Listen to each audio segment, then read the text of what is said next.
Hi எல்லோருக்கும் வணக்கம். Bigg Boss season 9 Tamil. So இந்த வீடியோவில் நம்ம இன்னைக்கு வந்து பார்த்தீங்க அப்படின்னா ஓட்டிங் அனாலிசிஸ் பற்றி கண்டிப்பாக டிஸ்கஸ் பண்ண போகிறோம்.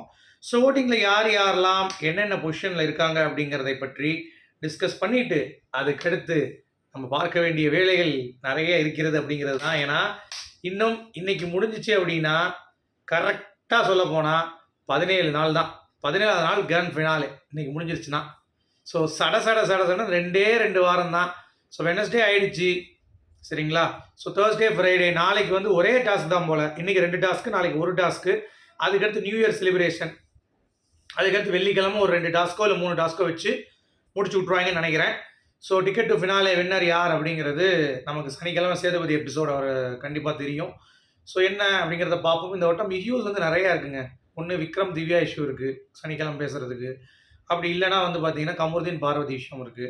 ஸோ அதெல்லாம் வந்து ஓட்டிடுவார்னு வைங்க, சரியா? ஸோ ஓட்டிங்கில் அஃபீஷியலில் கமருதீனுக்கு சரியாக ஆரம்பித்து விட்டது, பார்வதிக்கு வெற்றி கிடைத்து விட்டது அப்படிங்கிறத கண்டிப்பாக சொல்லலாம். ஏன்னா நானே ரொம்ப ஷாக் ஆகிட்டேன். திவ்யாவுக்கு நல்ல ஓட்ஸ் வந்து வர ஆரம்பிக்குது. அவங்களுடைய நேச்சர், குட் நேச்சர், எதுவும் பேசவே இல்லை, லொடன்னு அவங்கவுங்க கேம் நல்லா பர்ஃபெக்டாக ஆடுறாங்க. அதை பற்றி ரெஜிஸ்டரிங் செஷன் அப்படிங்கிறது இல்லை.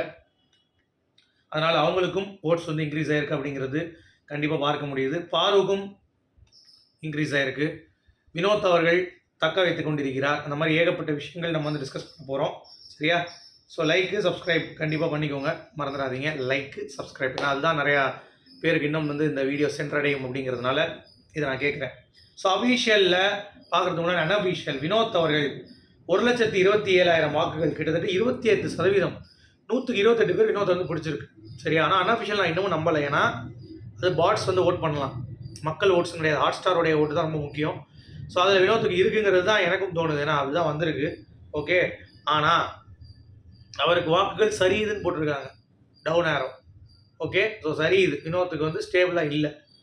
2ஆம் இடம், சரியா, நம்ம திவ்யா இருக்காங்க அன்அஃபிஷியலில் 94,000 வாக்குகள். 2 பேருக்கும் டிஃப்ரென்ஸ் வந்து பார்த்தீங்கன்னா கிட்டத்தட்ட ஒரு போயிடுச்சு எங்கேயோ. அங்கிட்ட ஒரு 27, இங்கிட்ட ஒரு 6, 35,000 போயிடுச்சு, ஓகே. அடுத்து நம்ம பாரு 52,000 வாக்குகள். கிட்டத்தட்ட இவங்க 2 பேருக்கும் 40,000 வாக்கு வித்தியாசம், 42, 46,000, ஓகே. அடுத்து பாருக்கும் கமருதீனுக்கும் 10,000 வாக்குகள் வித்தியாசம் கமருதீனுக்கு. அடுத்து கமருதீனுக்கும் அரோராவுக்கும் வந்து பார்த்தீங்கன்னா கிட்டத்தட்ட ஒரு 10,000 ஓட்டு டிஃப்ரென்ஸ். அடுத்து அரோரா விக்ரமுக்கும் அரோராவுக்கும் டிஃப்ரென்ஸ் வந்து பார்த்தீங்கன்னா ஒரு 5,000 வாக்குகள். அப்புறம் சபரிக்கு விக்ரமுக்கு ரொம்ப டஃப்பாக தான் போயிட்டுருக்கு, ரொம்ப பெருசாக சேஞ்ச் இல்லை. சாண்ட்ராக்கும் அதே மாதிரி தான். ஸோ எல்லாமே சேம் பேஜில் இருக்காங்க, விக்ரம், சபரி, சாண்ட்ரா. கனியோடைய ஓட்டு வந்து பார்த்தீங்கன்னா அரோராவுக்கு போகுதுன்னு நினைக்கிறேன், எனக்கு தெரியுது அப்படி தான். சுபிக்ஷா 16,000 வாக்குகள். ஸோ இவங்களுடைய வாக்கு எப்படி போகுதுன்னு தெரில. சுபிக்ஷா இந்த வாரம் டிக்கெட் டு ஃபினாலே எடுத்தான்னா கண்டிப்பாக தப்பிச்சிருவா. எனக்கு தெரிஞ்சு சுபிக்ஷாவுக்கு வாய்ப்பு இருக்குது.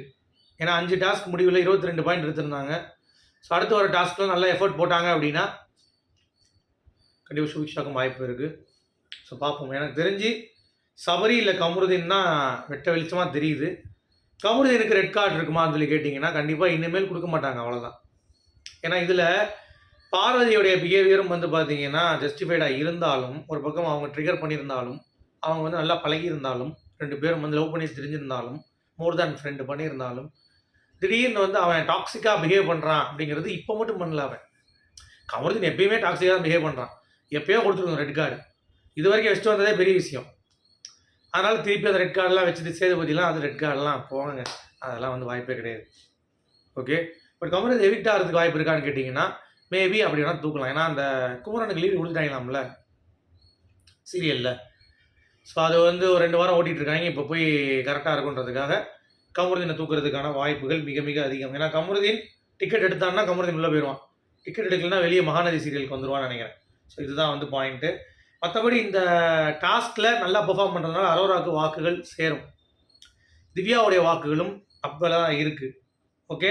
பாருவுக்கும் பெருசாக வந்து ஒரு சேஞ்ச் இல்லை. இந்த கமருதீன் விஷயத்துலேயே அவளுக்கு வந்து ஸ்டாண்டர்டாக தான் போயிட்டுருக்கு, பெரிய அப்பும் இல்லை டவுனும் இல்லை. வினோத்துக்கு டவுன் ஆகுது, திவ்யாவுக்கு மட்டும்தான் அப் ஆகிட்டுருக்கு, ஓகே. அடுத்து விக்ரமுக்கு ஸ்டேபிளாக தான் இருக்குது, சரியா? திவ்யாவுக்கும் அரோராவுக்கும் மட்டும்தான் வாக்குகள் மேலே போய் கொண்டிருக்கிறது அப்படிங்கிறது இதை பார்க்கும் பொழுது ரொம்ப க்ளீனாகவே நமக்கு வந்து தெரியுது, ஓகே. சரி, இப்போ கேஷ் பாக்ஸ் வரும். கேஷ் பாக்ஸ் இந்த சீசன் இருக்குமான்னு கேட்டிங்கன்னா அடுத்த வாரமே நமக்கு ப்ரீவியஸ் கண்டஸ்டன்ஸ் உள்ளே வந்துடுவாங்க. அப்பயே வச்சுருவாங்க எனக்கு தெரிஞ்சு. சரியா, கேஷ் பாக்ஸ் வந்து ஓடிட்டு இருக்கடா அப்படின்ற மாதிரி. இல்லை அப்படி வைக்கிறாங்களா, இல்லை ஃபினாலே வீக்கில் கேஷ் பாக்ஸ் கொண்டு போகிறாங்களான்னு தெரியல. ஏன்னா போன சீசன் முத்துக்குமரன் சீசனில் வந்து 8வது சீசனில் ஃபினாலே தான் கேஷ் பாக்ஸ் இருந்துச்சு. டாப் 5 பேருக்கு தான் நாங்கள் கொடுப்போன்ட்டாங்க. முன்னாடிலாம் யாரும் கொடுக்கல. 2 பேரும் எவிட் பண்ணிவிட்டு அடுத்த நாள் தான் டாஸ்க் வந்துச்சு. ஓடி போய் எடுக்கிற மாதிரி கொண்டு வந்தாங்க. ஒரு சவுண்ட் இருந்தே ஜாக்லின் அப்போ தான் வந்து பார்த்தீங்கன்னா வெளியே போனாங்க. நீங்கள் பார்த்துருப்பீங்க. ஸோ அந்த மாதிரி கடைசி வரைக்கும் ட்ராமா வைக்க மாட்டாங்க நான் நம்புகிறேன். சரிங்களா, அப்படி வச்சாலும் ஒரு கேஷ் பாக்ஸ் சுற்றிக்கிட்டே இருக்கிற மாதிரியும் ப்ரீவியஸ் கண்டஸ்டன்ஸ் வச்சுட்டு எப்படி கொண்டு போகிறாங்கன்னு தெரியல. 2 வாரம் தான் இவ்வளோ நேரம் ஓட்டிட்டானுங்க. ஆனால் இந்த சீசன் தான் ஃபிசிக்கல் டாஸ்க்கே அதிகமாக இல்லாத சீசன். இந்த சீசன் தான் போயிட்டு இருக்கு. அதுதான் கொஞ்சம் கஷ்டமாக இருக்குது. மேபி பாயை போட்டு பக்கத்தில் படுன்ற மாதிரி கூட டாஸ்க் வைக்கலாம்னு நினைக்கிறேன். டிக்கெட் ஃபினாலில் அந்த மாதிரி தான் வந்து போயிட்டுருக்கு. வெயிட் பண்ணி பார்க்கலாம். சரியா, இப்போ அஃபிஷியலுக்கு வருவோம். அஃபிஷியல் ஓட்டிங் அனாலிசிஸில் வந்து பார்த்தீங்கன்னா வினோத் அவர்கள் முதலிடத்தில் இருக்கிறார். ஆனால் அவருக்கு ஓட் டவுனில் இருக்குது. டவுனில் இறக்கியிருக்காங்க. ஸோ இன்னும் ஏரில் 2வது இடத்துல பாரு வந்திருக்காங்க.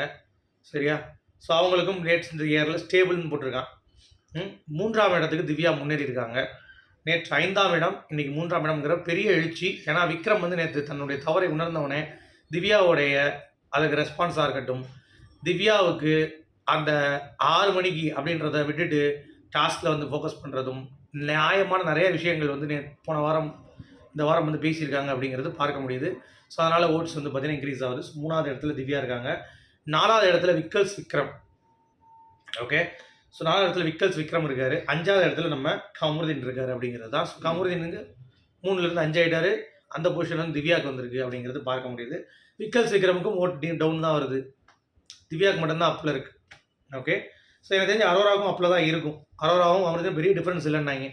ஓகே, ஸோ இதுதான் டாப் 5. இதிலிருந்து யார் டைட்டிலுக்கு போகிறா அப்படிங்கிறது தான் இப்போது நமக்கு வந்து கிடைக்குது. ஸோ மோஸ்ட் ப்ராபபிளி கானா வினோத் தான் இந்த சீசனுடைய டைட்டில் வினராக இருப்பார் அப்படிங்கிறது இப்போ தெளிவாக தெரியுது. பட் என்னை பொறுத்த வரைக்கும் நான் சொல்கிறேன், ஓகே கொஞ்சம் எனக்கு டைம் கொடுங்க. இந்த டிக்கெட் ஃபினாலே வாங்கின பிறகு நான் சொல்கிறேன் டைட்டில் வினர் யாருன்ட்டு. ஏன்னா அதை வச்சு தான் நம்ம முடிவு பண்ண முடியும். இப்போ நம்மளால் மேக்கர்ஸோட மைண்டை வந்து பார்த்தீங்கன்னா இது பண்ண முடியாது. நல்லா புரிஞ்சுக்கோங்க, மேக்கர்ஸால் டாப் 5 வரைக்கும் தான் ஃபில்டர் பண்ண முடியும். டைட்டில்னு கொடுத்தா அது ஓட்டை வச்சு தான் கொடுக்க முடியும். அதில் நீ சேஞ்ச் பண்ணி வேறு யாருக்கோ தூக்கி அன்ஃபேராக கொடுக்குறதெல்லாம் வந்து கண்டிப்பாக நடக்காது. அப்படின்னு பார்த்தா அசீம் சீசனில் அவ்வளோ அவர்ஷன் இருந்துச்சு. அசீமுக்கு ஓட்டு மக்களுக்கு இருந்ததுனால அசீம் கொடுத்தாங்க. அந்த மாதிரி தான். ஓகே, எவ்வளோ அவர்ஷன் இருந்தாலும் ஓட்டு யாருக்கு இருக்கோ அவங்களுக்கு தான் டைட்டில் அப்படிங்கிறதை நீங்கள் புரிந்து கொள்ள வேண்டும். சரியா, ஸோ என்னை பொறுத்த வரைக்கும் வினோத் வின்னர், பாரு ரன்னர் அப்படின்றது இப்போதைக்கு எனக்கு தோன்ற விஷயம். ஓகே, ஸோ நீங்கள் என்ன நினைக்கிறீங்க அப்படிங்கிறத கணக்காக சொல்லுங்கள். மீண்டும் சூப்பரான தேடி சந்திப்போம். அது வரைக்கும் குட் பை. Thank you guys.